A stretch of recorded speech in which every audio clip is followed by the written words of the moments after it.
केंद्र में श्री नरेंद्र भाई मोदी जी के नेतृत्व में एक गरीब, मजदूर और किसान के उत्थान करने वाली सरकार है और उस सरकार का नेतृत्व गरीब परिवार में जन्मे श्री नरेंद्र भाई मोदी कर रहे हैं। और सरकार की पहले दिन से ही ये कोशिश रही कि इस देश से गरीबी को कैसे समाप्त किया जाए, मजदूर किसान को आर्थिक रूप से कैसे संपन्न किया जाए।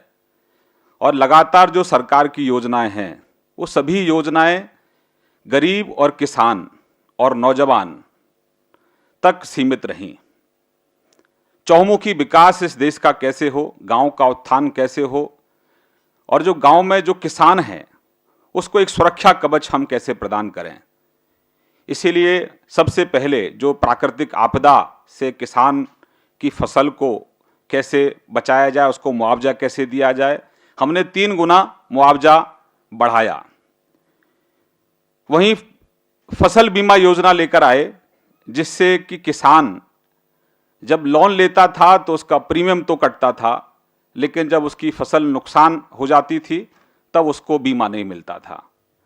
अब केंद्र की सरकार ने तय किया है कि किसान को बीमा का लाभ कैसे मिले अगर उसकी फसल नष्ट होती है तो, और इसीलिए तमाम ऐसे प्रावधान किए गए हैं जिससे कि किसान को आर्थिक रूप से संपन्न हम कर सकें और उसका जो नुकसान होता है किसी कारणवश, प्राकृतिक आपदा के कारण, ओलावृष्टि के कारण, तो उसका ज़्यादा नुकसान ना हो पाए। जहां प्रीमियम की राशि पहले 14%, 16% होती थी, वहीं हमारी केंद्र की सरकार ने वो प्रीमियम 1.5 और 2% किया है। किसान के बेटे को कैसे स्वरोजगार मिले, उसके लिए मुद्रा बैंक के माध्यम से सरकार योजना लेकर आई। किसान के परिवार को दुर्घटना बीमा 12 रुपये साल के हिसाब से, 325 रुपये के हिसाब से उसका जीवन बीमा, और जो गरीब और बुजुर्ग है उनको अटल पेंशन योजना। तो चहुमुखी पूरा कवच केंद्र की सरकार ने इस देश के किसान को दिया है। लेकिन वहीं दूसरी तरफ जिस तरह से 60 साल से कांग्रेस ने इस देश के गरीब और किसान का दोहन किया, खासतौर से अगर पिछले 10 साल में देखें तो श्रीमती सोनिया जी और मनमोहन सिंह जी और राहुल जी की सरकार ने दोनों हाथों से इस देश को लूटने का काम किया। इनके कार्यकाल में भ्रष्टाचार चरम पर था, महंगाई आसमान पर थी, नौजवान पूरी तरह से बेरोजगार था, उसको रोजगार नहीं मिल रहा था, बिजली, पानी, सड़क, तमाम असुविधाएं थीं। अब जो केंद्र की सरकार है वो लगातार विकास पर काम कर रही है, और इसीलिए जिन लोगों ने मिलकर 10 साल श्री सोनिया जी और श्री राहुल जी के नेतृत्व में देश को लूटने का काम किया, वो तमाम दल आज मिलकर गरीब परिवार में जन्मे प्रधानमंत्री जी की जो सरकार है नरेंद्र भाई मोदी जी की, और जो गरीब के हित के लिए काम कर रही है, उस सरकार के काम में अड़ंगा कैसे पैदा किया जाए, उस सरकार को बदनाम कैसे किया जाए। एक षड्यंत्र के तहत पहले दिन से ही केंद्र की सरकार की किस तरह से आलोचना की जाए, किस तरह से एक झूठा दुष्प्रचार उस सरकार के बारे में किया जाए। लगातार कांग्रेस के नेतृत्व में यह दुष्प्रचार चलता रहा और हमेशा कांग्रेस को मुंह की खानी पड़ी। सबसे पहले सुरक्षा की दृष्टि से जब राहुल गांधी जी के यहां कुछ पुलिस कांस्टेबल उनकी जांच के लिए कुछ नमूने लेने गए तो आरोप लगाया कि मोदी जी की सरकार श्रीमान राहुल गांधी जी की जासूसी करा रही है। लेकिन जब सच सामने आया तो कांग्रेस के पास कोई जवाब नहीं था। उसी तरीके से चर्च पर जब हमले होते हैं तो कांग्रेस और उसके मित्रों के द्वारा यह प्रचार किया जाता है कि केंद्र की सरकार अल्पसंख्यक विरोधी सरकार है। लेकिन जब गिरजाघरों पर जो हमले हुए, उनकी वास्तविकता सामने आई, तो कांग्रेस और उसके मित्रों के पास अपना चेहरा छुपाने के लिए कोई जगह नहीं थी।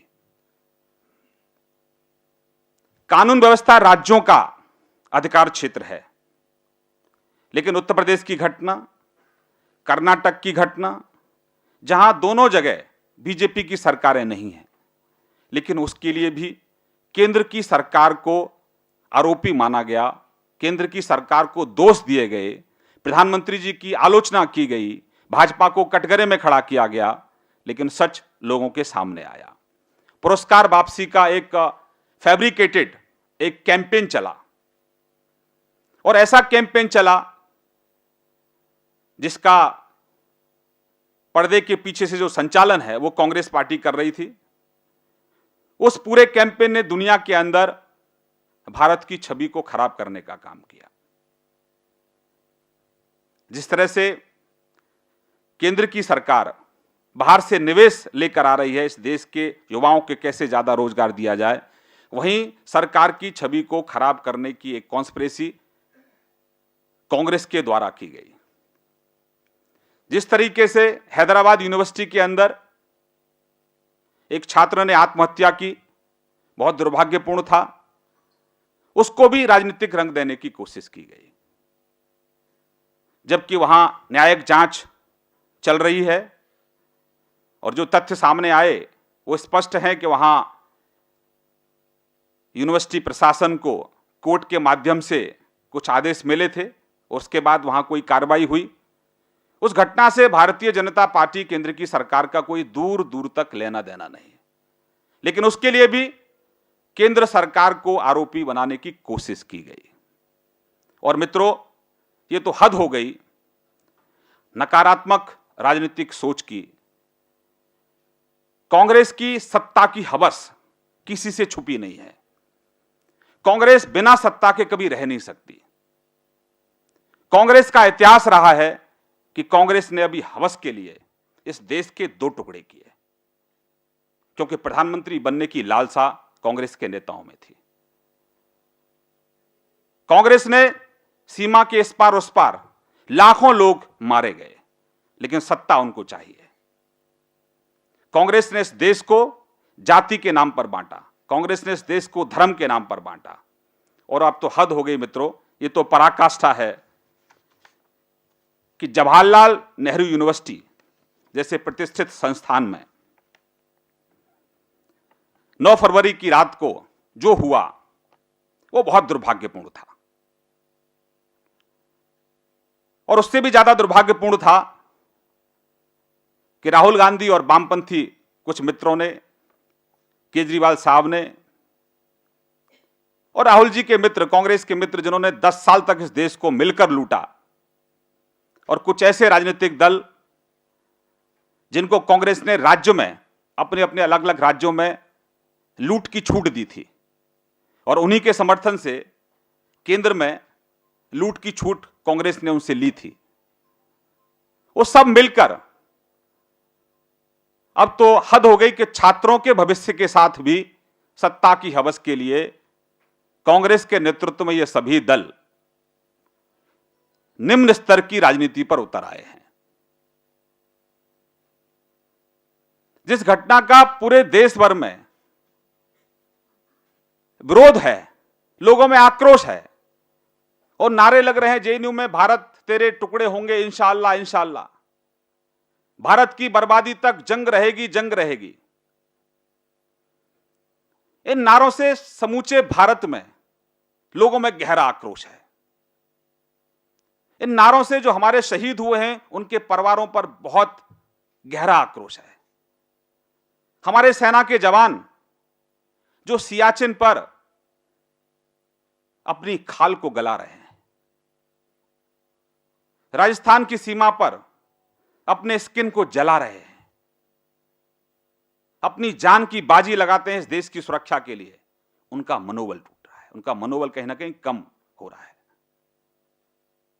लेकिन वहीं कांग्रेस पार्टी इस पर भी राजनीति करने से बाज नहीं आ रही। जब नारे वहां लगते हैं, इन तमाम नारों का कांग्रेस के युवराज जवाब देते हैं कि छात्रों की आवाज दबाने वाले देशद्रोही हैं। श्रीमान राहुल गांधी जी, आप नकारात्मक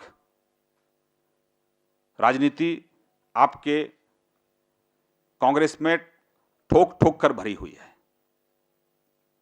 आप इस देश में जो गरीब परिवार में जन्मे व्यक्ति हैं, जो आज देश के प्रधानमंत्री हैं, कांग्रेस पार्टी उनसे घृणा करती है। यह असहिष्णुता की पराकाष्ठा है कि आप सरकार की आलोचना करते करते, सरकार का विरोध करते करते कहीं ना कहीं आपने राष्ट्र विरोधियों का समर्थन आप कर रहे हैं। और जहां कानून अपना काम कर रहा है, वहीं कानून से पहले आप जज बनने की कोशिश कर रहे हैं। इस देश के अंदर बोलने की स्वतंत्रता है, फ्रीडम ऑफ स्पीच है, सबको अपनी बात कहने का अधिकार है, लेकिन इस देश में लक्ष्मण रेखा भी है। लक्ष्मण रेखा अगर कोई पार करेगा तो निश्चित रूप से कानून अपना काम करेगा, और कानून को काम नहीं करने दिया जा रहा है। आज कांग्रेस के मित्र, राहुल गांधी जी के और तमाम मित्र आज जंतर मंतर पर जाते हैं। बेहतर होता है कि जेएनयू जाते। जिस तरह से 9 तारीख के घटना में जो संलिप्त लोग थे, जो भारत विरोधी नारे लगा रहे थे, कांग्रेस ने जहां उनका समर्थन किया भारत विरोधी नारों का, आज जो लोग जेएनयू में छुपे बैठे हैं, राहुल गांधी जाते और ऐसे लोगों को इस देश के कानून के आगे समर्पण करने के लिए कहते तो ज्यादा अच्छा होता। लेकिन आग में घी डालने का काम कांग्रेस कर रही है। उनको सत्ता चाहिए। अगर किसी भी प्रांत में कहीं कुछ भी हो रहा है, उससे कांग्रेस का कोई दूर दूर तक लेना देना नहीं। सत्ता की हवस में वो छात्रों के भविष्य के साथ भी खिलवाड़ कर रहे हैं। और जो राहुल गांधी जी ने बोला है, इसकी हम कड़े शब्दों में निंदा करते हैं और उनसे अपील भी करते हैं कि जो डिस्ट्रक्टिव अप्रोच आपने रखा है, और डिस्ट्रक्टिव अप्रोच आपका इसलिए है कि आपका एक पैर विदेश में रहता है और दूसरा पैर जहां जहां राजनीतिक रोटियां सेकनी होती हैं वहां होता है। Rahul Gandhi part time politician है। नॉन सीरियस बातचीत करने के लिए वो जाने जाते हैं, लेकिन अब तो इस देश में नकारात्मक राजनीति का सबसे बड़ा चेहरा अगर कोई उभर कर आया है तो श्रीमान राहुल गांधी जी हैं। हम अपील करते हैं कि केंद्र की जो सरकार है, उस सरकार ने देश के जो नौजवान हैं उनको अपने गांव का, अपने क्षेत्र का नाम रोशन करने के लिए पंख देने का काम हमारी सरकार कर रही है। और दुनिया के अंदर भारत का नौजवान भारत का मान सम्मान बढ़ाए, उसके लिए भी हमारी सरकार प्रयास कर रही है। तो श्रीमान राहुल जी, आप राजनीति करिए। पूरा देश आपके लिए सामने है।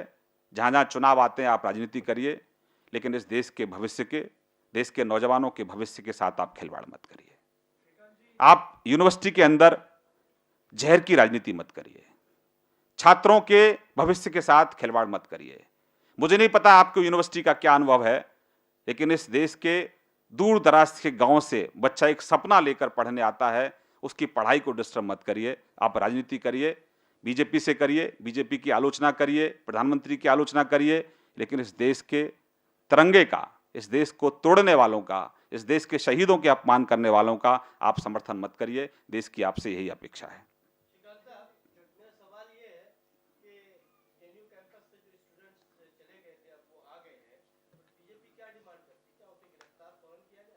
इस देश में कानून का राज है और हम सबको कानून का सम्मान करना चाहिए। जंतर मंतर पे हुजूम उमड़ा हुआ है, सरकार के अगेंस्ट काफी नारे लग रहे हैं, काफी सारे नेता भी आ रहे हैं और माहौल बना रहे हैं सरकार के खिलाफ।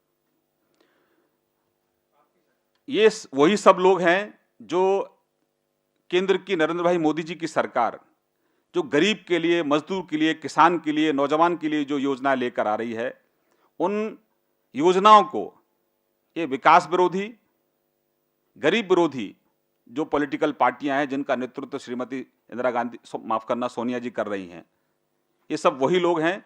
और केंद्र की जो अच्छे काम है, केंद्र की जो उपलब्धियां हैं मोदी सरकार की, उनको ये पचा नहीं पा रहे हैं और इसीलिए एक जहर की राजनीति करने की कोशिश कर रहे हैं। आप विरोध करिए, लोकतंत्र में विरोध करने का अधिकार है, लेकिन जो विश्वविद्यालय हैं जहां छात्र पढ़ने आते हैं, आप उन संस्थानों को भगवान के लिए कम से कम छोड़ दीजिए।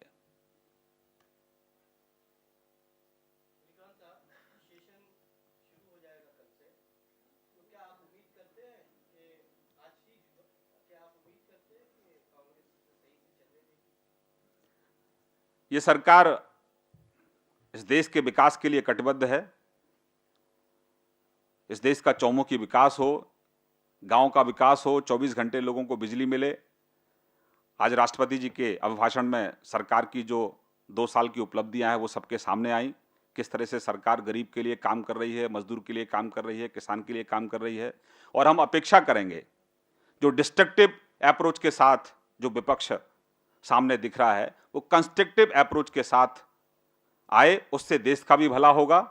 और जो लोग तमाम राजनीतिक पार्टी के जो नेता हैं जो एक डिस्ट्रक्टिव पॉलिटिक्स कर रहे हैं, मुझे लगता है कि पॉजिटिव और कंस्ट्रक्टिव अगर वो पॉलिटिक्स करेंगे तो उससे उनकी पार्टी का भी भला होगा और देश के कहीं ना कहीं विकास में उनका भी योगदान होगा।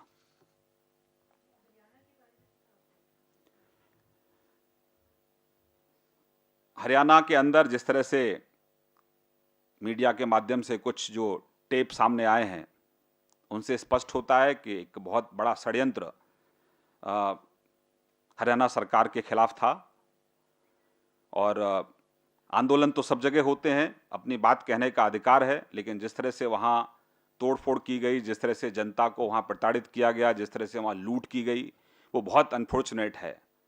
हम तो राहुल जी से यही उम्मीद करेंगे कि आप इस देश के अंदर देश को बांटने की राजनीति मत करिए। अगर आपको सत्ता की इतनी ही हवस है तो जनता के सामने अपना पक्ष रखिए। आपको मौका दिया, आपके पूर्वजों को 60 साल तक मौका दिया, राहुल गांधी जी, सोनिया जी को 10 साल तक मौका दिया, लेकिन अब इस देश के अंदर हमें चाहे कोई कितना भी बदनाम करने की कोशिश करे, हमारे ऊपर चाहे कोई कितना भी दबाव बनाने की कोशिश करे, ये सरकार किसी के दबाव में नहीं आएगी। ये सरकार इस देश से भ्रष्टाचार को समूल नष्ट करेगी। इस देश से जो गरीब का अधिकार है, जो मजदूर का अधिकार है, जो किसान का अधिकार है, कहीं ना कहीं जिस पर अब तक कांग्रेस और उसके जो सहयोगी दल हैं उन्होंने कब्जा कर रखा था कि किसान को, गरीब को उसका हक ना मिले, अब इस देश में किसान को, गरीब को उसका हक मिलेगा और जो भ्रष्टाचार चरम पर था कांग्रेस का, वो समूल नष्ट होगा। और इसी फ्रस्ट्रेशन में अगर कांग्रेस हमारे खिलाफ कोई षड्यंत्र करती है तो जनता की अदालत में हम हैं, जनता निश्चित रूप से न्याय करेगी। श्रीकांत जी, आपने कहा कि ये कांग्रेस का कॉन्स्पिरेसी है, साजिश है हरियाणा सरकार के खिलाफ, ये जो भी जाट एजुकेशन को लेके अभी हुआ। आपकी अपील चाहे ऑपोजिशन पार्टी वो कांग्रेस हो या कोई हो, आप अपनी तरफ से अपील कर रहे हैं।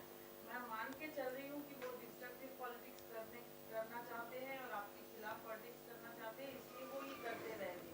लेकिन जो आपका सरकार है उनके पास क्या इतना बड़ा कुछ, इतना डिस्ट्रक्टिव एक एजुकेशन हो गया, आपके सरकार का कोई इंटेलिजेंस रिपोर्ट, कोई इमीडिएट व्यवस्था जो एडमिनिस्ट्रेशन लेती है इस तरह की चीजें रोकने के लिए, वो क्यों नहीं हो पाए?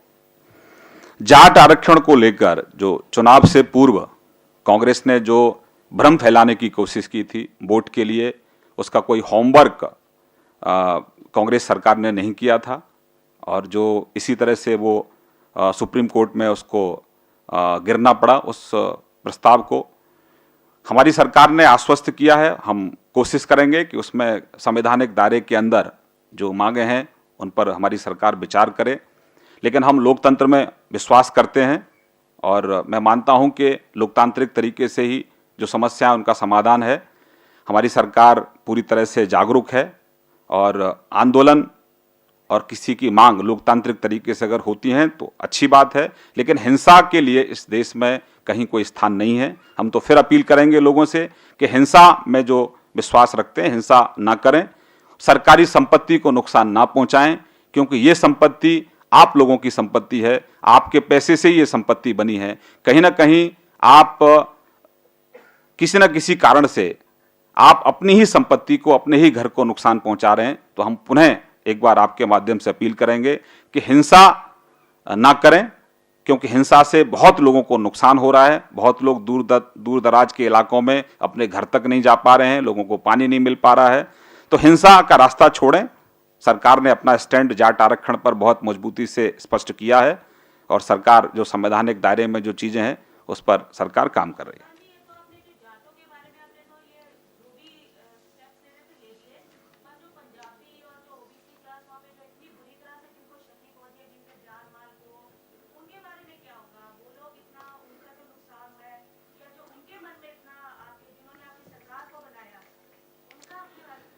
देखिए, बहुत दुर्भाग्यपूर्ण है कि इस आंदोलन के पीछे कुछ अराजक तत्व शामिल थे, जिन्होंने लूटपाट की है, जिन्होंने सरकारी संपत्ति को जलाया है और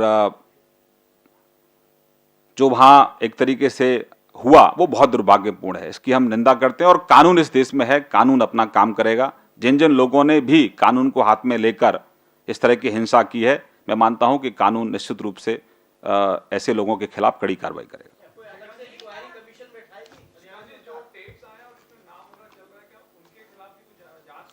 देखिए, टेप जो आए हैं, अभी मीडिया की रिपोर्ट्स कुछ आई हैं, उनसे स्पष्ट होता है कि कितना फ्रस्ट्रेशन है कांग्रेस में कि वो